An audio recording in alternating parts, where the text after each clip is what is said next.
मो धनिया को गोटे दिन आगरू पानी रे पकई देइथिले माने राति रे पानी रे पकई देइथिले। सकाळे से धनिया को मो गोटे सूता कपड़ा रे छाणी देली। आउ बेसी जरूरी कथा कि पिंपुड़ी भी हो जाए, समस्तंकर हो नथिवो किंतु जण जणक घरे पिंपुड़ी लग जाए।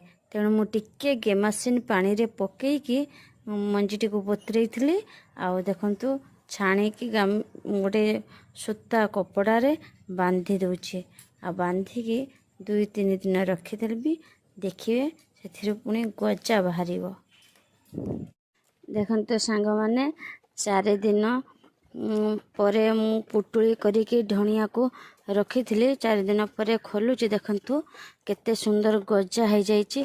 जाओ एपटरू कपड़ा सेपट को गजा फुटिकी बाहरी पड़ी देखि पारुथिबे। केते सुंदर गजा माने गुटे भी जे गजा हेनी नुहे, सबू गजा हो जाइए। केते बड़ बड़ गजा है देखंतु। आउ आमे गुटे वर्षा दिन जेहेतु होउची तेणु धनिया गछ मिलवा बहुत कष्टकर। आमे 5 टंका गुटी देकी आनिबा अपेक्षा 10 टंका गुटे धनिया मंजी पकेट हबो।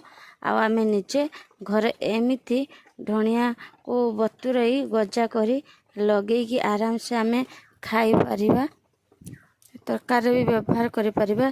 देखंतु कि 10 टंका पाई केते पैसा खर्च हेबो, पैसा बहुत बंची जीवो।